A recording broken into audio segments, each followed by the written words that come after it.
De facto CM Dhanunjaya Reddy. మీరు విన్నది నిజమే. తెర ముందు సీఎం జగన్ అయినా కూడా తెర వెనుక ఉండి కథ మొత్తం నడిపించేది ఈ డీఫాక్టో సీఎం ధనుంజయ రెడ్డి. సీఎస్ను రమ్మని నేనేమైనా చెప్పానా? ఆయనకు పనుంది కాబట్టి భుజాన వేసుకొని వస్తున్నారు. నన్ను కలవాల్సిన అవసరం ఆయనది కాబట్టి వెయిట్ చేస్తారు. ఒక కార్యదర్శి స్థాయిలో ఉన్న ఐఏఎస్ అధికారి తనకంటే హోదాపరంగా ఎంతో ఉన్నత స్థాయిలో ఉన్న మొత్తం అధికార యంత్రాంగానికి సారథైన ప్రభుత్వ ప్రధాన కార్యదర్శి గురించి ఇంత చునకలుగా మాట్లాడింది ఇంకెవరో కాదు, వైసీపీ హయాంలో ముఖ్యమంత్రి జగన్కు కళ్ళు చెవులు అన్నీ తానే అయి అపరిమిత అధికారాలు చెలాయించి ఇప్పుడు మద్యం కుంభకోణం కేసులో అరెస్ట్ అయిన విశ్రాంత ఐఏఎస్ అధికారి కె ధనుంజయ రెడ్డి. జగన్ అండ చూసుకొని అప్పట్లో ఆయన ఎంత పేట్రేగిపోయారో చెప్పటానికి ఇదో ఉదాహరణ మాత్రమే. జగన్ ప్రభుత్వంలో 5 ఏళ్లు ధనుంజయ రెడ్డే డీఫాక్టో సీఎం. ముఖ్యమంత్రి కార్యాలయంలోనే కాదు, మొత్తం అధికార యంత్రాంగానికి ఆయన మాటే శాసనం.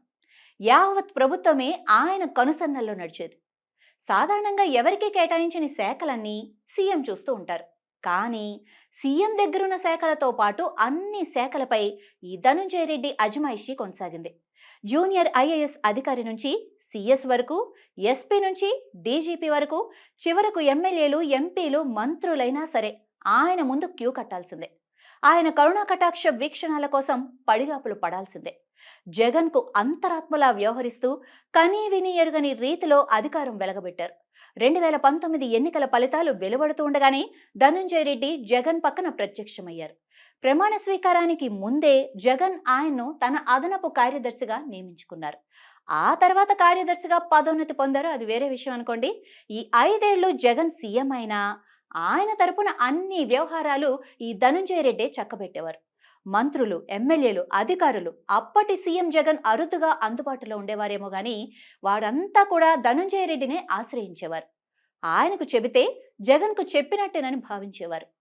అప్పట్లో సీఎం వాళ్ళు చక్రం తిప్పిన ప్రవీణ్ ప్రకాష్, ముత్యాలరాజు వంటి అధికారులు కూడా ఏ పనైనా ధనుంజయ రెడ్డికి చెప్పి చేయాల్సిందే. ఇక ప్రత్యేక ప్రధాన కార్యదర్శుల హోదాలో ఉన్న ఐఏఎస్ అధికారులు కూడా ఆయన పిలిచే వరకు ఎదురు చూడాల్సిందే. మంచి పోస్టింగు, ఇతర పనుల కోసం ఈ ధనుంజయ రెడ్డిని కలిసేందుకు 6 నెలల పాటు తిరిగిన అధికారులు కూడా ఉన్నారు. ధనుంజయ రెడ్డి వంటి కొందరు పనికిమాలిన అధికారులు వ్యవస్థల్ని భ్రష్టు పట్టించారు. ప్రజా సమస్యలు పరిష్కరించాల్సిన ఏ ఎమ్మెల్యే అయినా వెళితే ఆయనే ఒక సీఎంలా గంటల కొద్దీ బయట నిలబెట్టేవారు. తీరా లోపలికెళ్ళాక 2 నిమిషాలు కూడా మాట్లాడకుండా పంపేసేవారు అని 2024 ఎన్నికల్లో వైసీపీ ఓడిపోయాక రాజానగరం మాజీ ఎమ్మెల్యే జక్కంపూడి రాజా బహిరంగంగా ఇలాంటి విమర్శలు చేశారు. ప్రజా ప్రతినిధులతో ధనుంజయ రెడ్డి వ్యవహార శైలికి రాజా మాటలే నిదర్శనమని చెప్పుకోవాలి. బొత్స సత్యనారాయణ వంటి సీనియర్ మంత్రులకు కూడా ఏ విషయమైనా ధనుంజయ్ అన్నను కలిసి మాట్లాడండి అని జగన్ చెప్పేవారు.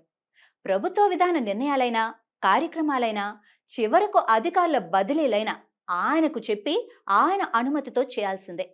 అన్ని వ్యవస్థల్ని గుప్పెట్లో పెట్టుకున్న ధనుంజయ రెడ్డి సీఎంఓ కేంద్రంగా భారీ ఎత్తున అక్రమాలకు, అవినీతికి, అరాచకాలకు పాల్పడ్డారని, వైసీపీ ప్రభుత్వ హయాంలో జరిగిన అనేక కుంభకోణాలకు ఆయనే కింగ్సన్గా వ్యవహరించారని, వందల కోట్ల రూపాయలు మూటగట్టుకున్నారని ఆరోపణలున్నాయి. ఇక వైసీపీ హయాంలో ఫిఫో నిబంధనను తొంగలో తొక్కి అప్పటి ప్రభుత్వ పెద్దలకు కావలసిన గుత్తేదారులకు ఇష్టానుసారంగా బిల్లులు చెల్లించడంలో ధనుంజయ రెడ్డిదే కీలక పాత్ర అన్న ఆరోపణలు కూడా ఉన్నాయి. ప్రభుత్వం రోజువారీ చెల్లించే బిల్లుల్లో ఎవరికి ఎంత చెల్లించాలో ఆర్థిక శాఖ అధికారులకు ఆయనే వాట్సాప్లో మెసేజ్ పంపేవారని సమాచారం. ఇక అధికారుల పోస్టింగుల్లోనూ ధనుంజయ రెడ్డి హవానే నడిచేదని, ప్రాధాన్య స్థానాల్లో పోస్టింగ్ కోసం అధికారులు ఆయన చుట్టూ తిరిగేవారని కూడా చెబుతారు. ధనుంజయ రెడ్డి అక్రమ వ్యవహారాలన్నీ తనకు ఓఎస్డీగా పనిచేసిన ఓ అధికారి ద్వారా చక్కబెట్టేవారని సమాచారం. ఆయన సేవలకు నజరానాగా అడ్డదారిలో ఐఏఎస్గా కూడా ప్రమోట్ చేయించారన్న ఆరోపణలు కూడా ఉన్నాయి. ధనుంజయ రెడ్డి అసలు ఐఏఎస్ కేడర్లోకి ఎలా వచ్చారు అని చూస్తే అదంతా కూడా వైఎస్ దయ అని చెప్పుకోవాలి. వైఎస్ కుటుంబానికి ధనుంజయ రెడ్డి నమ్మిన బంటు.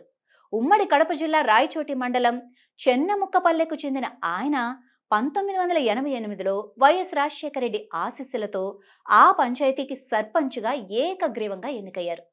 సర్పంచ్గా పనిచేస్తూనే డానిక్స్ అంటే ఢిల్లీ, అండమాన్ నికోబార్, లక్షద్వీప్, దమన్ ద్వీప్, దాద్రా నగర్ హవేలీ ఇవన్నీ కలిపి ఉన్న వాటి సర్వీస్కు ఎంపికయ్యారు. ఢిల్లీలో ఉన్నా కూడా వైఎస్ సంబంధాలు కొనసాగించారు. ఆయన ఆర్థిక లావాదేవీల్ని కూడా ధనుంజయ రెడ్డి చక్కబెట్టేవారని చెబుతారు. వైఎస్ ముఖ్యమంత్రి అయ్యాక రాష్ట్రానికి డిప్యూటేషన్పై వచ్చి దాదాపు 8 ఏళ్ల పాటు జీహెచ్ఎంసీలో డిప్యూటీ కమిషనర్గా పనిచేశారు. ఆ తర్వాత ఆయన రాష్ట్ర సర్వీసులో విలీనం చేసుకున్నారు. 8 ఏళ్లు డిప్యూటీ డైరెక్టర్ హోదా పోస్టులో పనిచేస్తే ఐఏఎస్కు ఎంపిక చేయవచ్చన్న కాజ్తో ఆయన పదోన్నతి పొందారు. ఆయన ఐఏఎస్కు ఎంపిక కావడంలో సాంకేతికంగా ఎలాంటి ఉల్లంఘనలు లేకపోయినా కూడా నైతికంగా అది సరికాదని, రాష్ట్ర సర్వీస్లో పనిచేసిన అధికారికి దక్కాల్సిన పోస్టును ఆయన కొట్టేశారని ఒక సీనియర్ ఐఏఎస్ అధికారి కూడా అభిప్రాయపడ్డారు. ధనుంజయ రెడ్డి డానిక్స్లో ఉంటే ఇప్పటికీ ఐఏఎస్ కాలేకపోయేవారు. ఇక 2014-19 మధ్య టీడీపీ ప్రభుత్వం ఆయనకు గోదావరి పుష్కరాలకు ప్రత్యేక అధికారి, వ్యవసాయ శాఖ కమిషనర్, విపత్తుల నిర్వహణ శాఖ డైరెక్టర్, ఎన్టీఆర్ వైద్య సేవ CEO, Srikakulam collector, AP TDC MD వంటి కీలక పదవులు కట్టబెట్టింది. ధనుంజయ రెడ్డి టీడీపీ హయాంలో కీలక పోస్టుల్లో కొనసాగుతూనే తెర వెనుక వైసీపీ కోసం పనిచేశారన్న విమర్శలు కూడా ఉన్నాయి.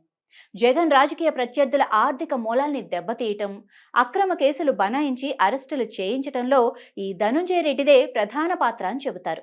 పట్టాభిరామ్ వంటి టీడీపీ నాయకుల్ని అరెస్టు చేసి వివిధ స్టేషన్లకు తిప్పటం, కస్టడీలో చిత్రహింసలు పెట్టడం ఇలాంటి వ్యవహారాల్ని ఆయన సీఎంఓ నుంచి స్వయంగా పర్యవేక్షించేవారని సమాచారం. గంటకు పోలీసులకు ఫోన్ చేసి ఏం జరుగుతుందా అని ఆరా తీసి ఆదేశాలు జారీ చేసేవారట.